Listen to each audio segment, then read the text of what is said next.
আৰক্ষীৰ জালত অবৈধ কিডনী ব্যৱসায়ৰ আন্তঃৰাষ্ট্ৰীয় ৰেকেট বাংলাদেশৰ পৰা নিয়ন্ত্ৰিত হয় এই অবৈধ কাৰ্যকলাপ যোৱা ৩-৪ বছৰ ধৰি চলি আছে কিডনী দানৰ নামত এই ৰমৰমীয়া বেহা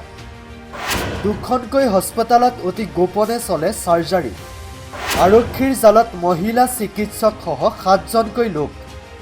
দিল্লীৰ ক্ৰাইম ব্ৰাঞ্চে পোহৰলৈ আনিছে অৰ্গেন ট্ৰান্সপ্লাণ্টাৰ এখন বৃহৎ বজাৰ দেশত সক্ৰিয় হৈ উঠিছে দেহৰ অংগ ব্যৱসায় চক্ৰ বাংলাদেশৰ পৰা নিয়ন্ত্ৰিত হৈছে এই অবৈধ বজাৰ জড়িত আছে বহু কেইজন চিকিৎসকো ক্ৰাইম ব্ৰাঞ্চৰ তদন্তত ইতিমধ্যে ফাদিল হৈছে ইটোৰ পাছত সিটো ৰহস্য ইফালে গ্ৰেপ্তাৰ হোৱা সকলৰ ভিতৰত আছে ৩জন বাংলাদেশী নাগৰিক সমগ্ৰ কাণ্ডৰ মাষ্টাৰমাইণ্ড ৰাছেল নামৰ এজন লোক এটা অংগৰ বাবদ বৃহৎ পৰিমাণৰ টকা প্ৰথমে গেংটোৱে ডায়ালাইচিছ চেণ্টাৰলৈ গৈ কোনজন ৰোগীক কিডনীৰ প্ৰয়োজন সেয়া অনুসন্ধান কৰে আৰু কোনো ৰোগীয়ে ২৫ৰ পৰা ৩০ লাখ টকা দিবলৈ সাজু হ'লে ভাৰতলৈ প্ৰেৰণ কৰে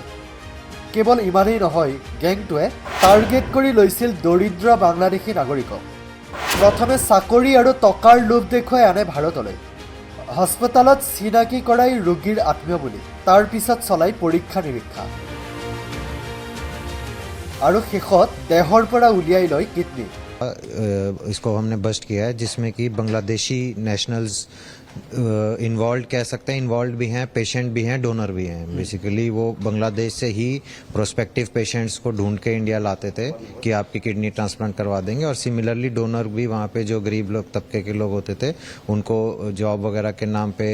बहला फुसला कर यहाँ पे ले आते थे और फिर यहाँ पे उनका किडनी ट्रांसप्लांट करवा देते थे उसमें से कुछ पेमेंट्स पार्ट पेमेंट जो भी एज पर दी केस उनको पे कर देते थे इसमें अभी तक कुल हमने 7 लोग गिरफ्तार कर लिए এটা অংগৰ বাবদ ২০ৰ পৰা ২৫ লাখ টকাৰ প্ৰলোভন দিয়ে গ্ৰেপ্তাৰ হোৱা মহিলা চিকিৎসকৰ নেতৃত্বত দুখনকৈ হাস্পতালত চলাই নিয়া হৈছিল এই সাৰ্জাৰী প্ৰক্ৰিয়া জানিব পৰা মতে বিগত ৩-৪ বছৰ চলাই আছিল এই কাম